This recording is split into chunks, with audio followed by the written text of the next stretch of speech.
प्रिय छात्र छात्राओं, आज के इस वीडियो क्लास में आप सबका स्वागत है। मैं doctor Akhilesh Kumar, associate professor Hindi विभाग, HD जैन कॉलेज आरा। हम लोग अभी कोविड के दौर में हैं और उसके विकराल स्वरूप से बंधे हुए, जिसके कारण ऑनलाइन कक्षाओं की उपयोगिता और आवश्यकता बढ़ गई। यह हमारी व्यवस्था है। हम स्नातक खंड 3 हिंदी प्रतिष्ठा के वर्ग में हैं और वीर कुंवर सिंह विश्वविद्यालय में स्नातक खंड 3 हिंदी प्रतिष्ठा के छठे पेपर में भारतीय साहित्य शास्त्र और साहित्यालोचन का अध्ययन करना है। हमने इसी पेपर से छंद और अलंकार का अध्ययन कर लिया है। इसके बाद सिलेबस में जो हम लोगों को अध्ययन करना है, उसके अनुसार भारतीय साहित्य शास्त्र के अंतर्गत काव्य का स्वरूप, काव्य के प्रकार, शब्द शक्ति, काव्य गुण, काव्य दोष, रस के स्वरूप एवं प्रकार, रस निष्पत्ति एवं साधारणीकरण, और साहित्यालोचन से भी साहित्यिक विधाओं के बारे में हमें पढ़ना है। तो चूंकि छंद और अलंकार का अध्ययन हम कर चुके, तो अब बारी है काव्य शास्त्र की। तो काव्य शास्त्र के अंतर्गत जो पहला पहलू है, काव्य स्वरूप। काव्य का स्वरूप क्या है? स्वरूप, स्व मतलब अपना, रूप मतलब रूप, रंग, आकार, प्रकार। काव्य का स्वरूप क्या है और इस स्वरूप के अंतर्गत ही 3 तत्व आते हैं: काव्य लक्षण, कवि एवं काव्य हेतु और काव्य प्रयोजन। कि आखिर काव्य का लक्षण क्या है? काव्य यहां कहने का मतलब यह हुआ कि हिंदी साहित्य के रीतिकाल तक मुख्य रूप से जो साहित्य सृजन हुआ वह काव्य रूप में हुआ। गद्य न के बराबर लिखे गए, इसलिए आरंभ के आचार्यों ने इसे काव्य कहा। और हिंदी साहित्य के आधुनिक काल में आकर इसकी अन्य विधाएं पनपी। काव्य की 2 विधा हो गई, गद्य और पद्य। पहले गद्य रूप में ही साहित्य सृजन हुआ, आधुनिक काल से पद्य रूप में हुआ, आधुनिक काल से उसके गद्य रूप हुए और गद्य के भी कई रूप हुए। कहानी, उपन्यास, नाटक, निबंध, समालोचना, जीवनी, रेखाचित्र आदि आदि कई भेद प्रभेद हुए। उसके बारे में भी पढ़ना है। तो अभी हमको देखना है काव्य लक्षण, कि जिस काव्य का हम अध्ययन करते हैं उसका लक्षण क्या है, उसका लक्षण क्या होना चाहिए। तो हमारे यहाँ तो साहित्य मिलता है ईसा के 1500 ईस्वी पूर्व से ही, वैदिक युग जिसे हम कहते हैं। कुछ विद्वान और भी आगे ले जाते हैं, लेकिन काव्य के स्वरूप निर्धारण के लिए जो आचार्य सामने आए, जिन्होंने काव्य का लक्षण दिया, काव्य का हेतु बताया, काव्य का प्रयोजन बताया, उनकी श्रृंखला ईस्वी सन से आरंभ होती है। और हमारे आद्याचार्य भरत है, जिन्होंने नाट्य शास्त्र लिखा। तो इसकी चर्चा हम करेंगे। तो हमें देखना है काव्य का लक्षण। तो काव्य लक्षण, कवि एवं काव्य हेतु और काव्य प्रयोजन, इन तीनों पर हम बारी बारी से चर्चा करेंगे। और यह भी हम स्मरण करा दें कि हमने एमए के क्लास में एक ऑडियो लेक्चर दिया था, साहित्य क्या है। उसमें भी साहित्य को समझने का प्रयास किया गया था, लेकिन वह लेक्चर जो था वह भारतीय काव्य शास्त्र के परिप्रेक्ष्य में ही सिर्फ नहीं था, पाश्चात्य काव्य शास्त्र के उदाहरण भी उसमें देखे गए थे और क्रमबद्ध तरीके से उसमें संभवतः नहीं बतलाया गया था, सिर्फ साहित्य को समझने का प्रयास किया गया था। यहां हम क्रमिक रूप से साहित्य को समझने का प्रयास करेंगे, काव्य को समझने का प्रयास करेंगे, क्योंकि यह विशुद्ध रूप से काव्य शास्त्र का वर्ग है। वह लेक्चर जो हमारा था वह इतिहास दर्शन के अंतर्गत साहित्य को समझने का प्रयास था। तो बारी बारी से हम काव्य लक्षण, कवि एवं काव्य हेतु और काव्य प्रयोजन, इसको समझने का प्रयास करेंगे। और यह विषय गंभीर विषय है। इस गंभीर विषय को का मनन गंभीरता पूर्वक करना होता है, तभी आपके दिमाग में यह स्थिर हो सकेगा, अन्यथा मुश्किल होती है। साहित्य में काव्य शास्त्र और भाषा विज्ञान पढ़ने में कष्ट देता है, इस बात का ध्यान रखा जाना चाहिए। हम लोग भी छात्र जीवन से गुजरे हैं, दिमाग पर जोर पड़ता है ज्यादा, लेकिन जब हम इसको ठीक से समझ पाते हैं तो हमें आनंद की प्राप्ति होती है। काव्य लक्षण को देखा जाए। काव्य लक्षण के बारे में कुछ बातें हैं जिसका यहां उल्लेख किया गया है। तो पहली शताब्दी में आचार्य भरत हुए, तो उनके समय से आज तक 2000 वर्ष हो गए हैं और इन 2000 वर्षों में आचार्यों ने, विद्वानों ने कविता को, काव्य को, साहित्य को अपने अपने नजरिए से परखने की कोशिश की है और काव्य के स्वरूप का निर्धारण जारी है। और आचार्यों में मत भिन्नता रही है। प्रयास, अगर कोई लक्षण जो है, कोई परिभाषा सार्वभौम और सर्वसम्मत होती, दूसरे आचार्य के लिए कुछ कहने की जगह नहीं होती, तो वे अपनी परिभाषा क्यों देते? इसका मतलब है कि काव्य के स्वरूप का निर्धारण इतना सहज नहीं है।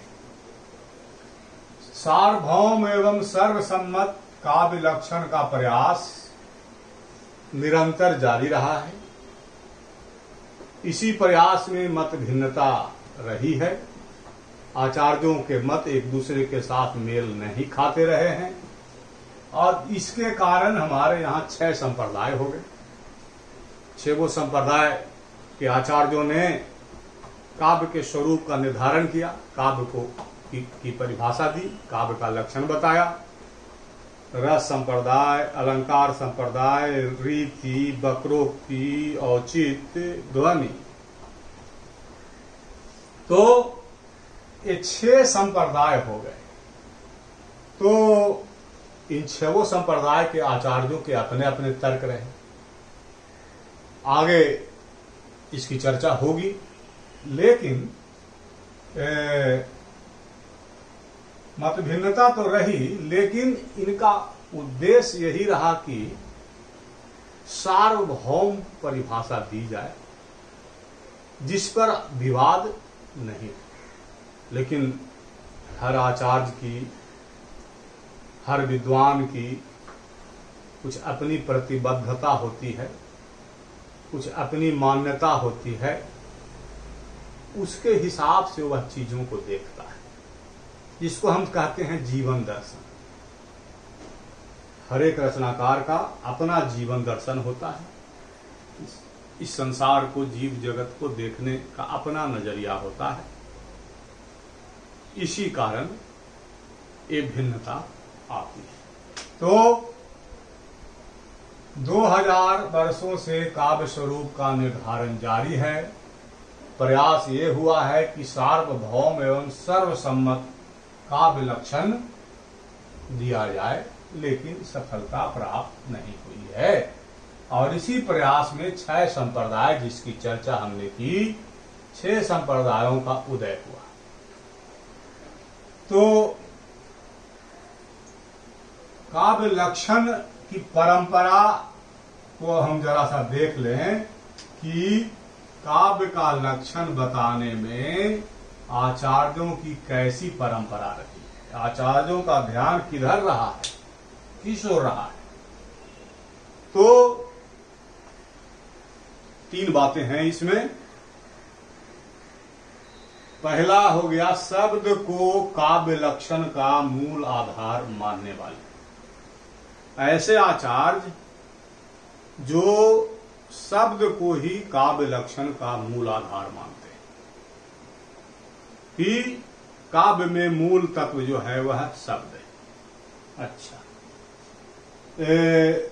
दूसरी श्रेणी है शब्द और अर्थ दोनों के समन्वय पर बल दिया, शब्दार्थ सहित काव्य दोनों के समन्वय पर बल दिया। और तीसरी श्रेणी है रस को उसका माप माना, मापदंड माना रस, रसबोध कराने में कितना सफल हुआ है, रस निष्पन्न करने में कितना सफल हुआ है। तो ये 3 दायरा है।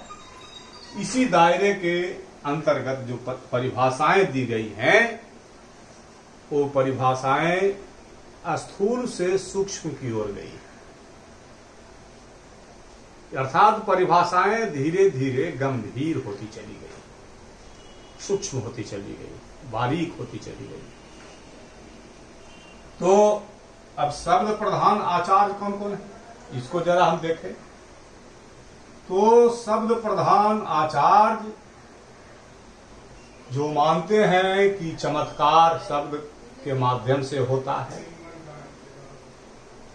दंडी, अग्नि पुराणकार और पंडित राज जगन्नाथ, याद रखना है, दंडी, अग्नि पुराणकार और पंडित राज जगन्नाथ।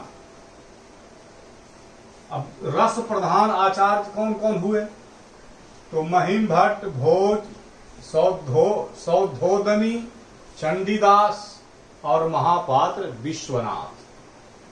फिर शब्दार्थ प्रधान आचार्य, शब्द और अर्थ की प्रधानता, भामह, रुद्रट, आनंदवर्धन, कुंतक, राजशेखर, मम्मट, हेमचंद, बाघभट्ट, विद्यानाथ और विद्याधर।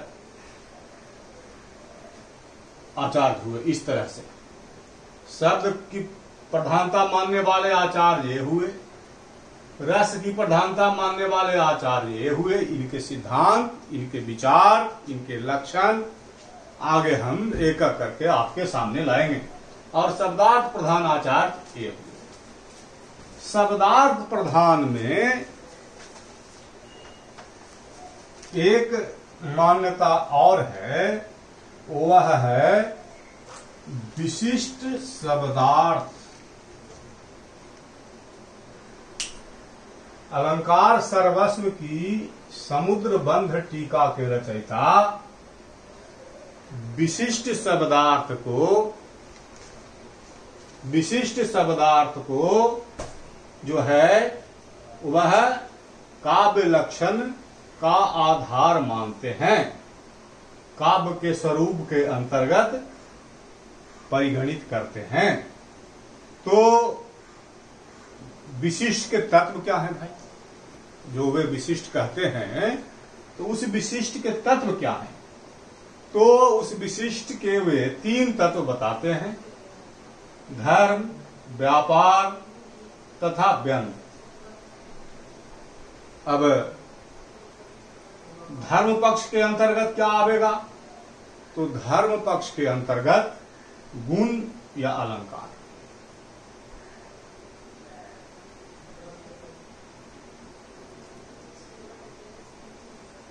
धर्म पक्ष के अंतर्गत गुण या अलंकार। और गुण को प्रधानता देने वाले आचार्य हैं वामन। काव्य शोभा या कर्तारव धर्मा गुणा तदस्य हेतुवस्तव अलंकार। तो धर्म पक्ष के अंतर्गत गुण या अलंकार, गुण की प्रधानता मानने वाले आचार्य वामन हुए, अलंकारवादी हुए भामह, दंडी, उद्भट आदि। अब व्यापार पक्ष के अंतर्गत क्या आता है? तो व्यापार पक्ष के अंतर्गत भनिति वैचित्र तथा भोग व्यापार। भनिति वैचित्र कथन का वैचित्र और भोग व्यापार, भोजकत्व, भावकत्व। ये आगे जब आज तो क्लास शुरू हुआ है, धीरे धीरे सारे बिंदु को स्पष्ट किया जाएगा। और धीरे धीरे जब निरंतर आप ऐसे क्लासों में सम्मिलित होंगे और निरंतर इस वीडियो का अध्ययन करेंगे, तो धीरे धीरे सिलेबस के अनुसार आपकी जिन जिन जिज्ञासाओं का समन होना चाहिए उसका समन किया जाएगा। तो व्यापार पक्ष के अंतर्गत हो गया भनिति वैचित्र, इसके आचार्य हुए कुंतक, तथा भोग व्यापार इसके हुए भट्टनायक। और व्यंग पक्ष 3 पक्ष है, उसमें तीसरा पक्ष है व्यंग पक्ष। तो इसमें व्यंग जन चमत्कार की प्रधानता मानी जाती है। आचार्य हुए आनंद वर्धन, आनंद वर्धनाचार्य। तो इस तरह से हम इससे पहले कि आचार्यों के काव्य लक्षण को देखें, आचार्यों की दृष्टि किस ओर रही है यह बताना हमें उचित लगा। आचार्यों ने क्या क्या आधार बनाए हैं काव्य के स्वरूप निर्धारण में, काव्य को के लक्षण को स्पष्ट करने में। तो शब्द प्रधान आचार्य भी हुए हैं, शब्दार्थ प्रधान आचार्य भी हुए हैं और रस प्रधान आचार्य भी हुए हैं। तो इस तरह से आज हमने काव्य स्वरूप के अंतर्गत आचार्यों की जो दृष्टि रही है, आचार्य का जो चिंतन रहा है कि उनका चिंतन किस ओर रहा है और काव्य के स्वरूप के निर्धारण में दृष्टि किस किस प्रकार की रही है, इसको संक्षेप में हमने बताने की कोशिश की। और इसको आप ठीक से गंभीरता पूर्वक समझेंगे। इसको आज के क्लास को हम यहीं छोड़ेंगे ताकि इस गूढ़ विषय की गंभीरता को आप समझें, इसको ठीक से समझने की कोशिश करें। इसके बाद आचार्य भरत से जो काव्य के लक्षण का निर्धारण का प्रयास हुआ है क्रमशः, उसको हम आपके सामने लाएंगे और पहले काव्य लक्षण, उसके बाद कवि एवं काव्य हेतु, उसके बाद काव्य प्रयोजन। इस तरह क्रमशः हम धीरे धीरे आगे बढ़ते रहेंगे। लेकिन आज की कक्षा के लिए चूंकि काव्य शास्त्र का यह पहला क्लास है, हम समझते हैं कि इतना पर्याप्त है, इसे हृदयंगम कर लीजिए। इसके बाद आगे के क्लास में हम फिर आपके सामने उपस्थित होंगे। तब तक के लिए धन्यवाद।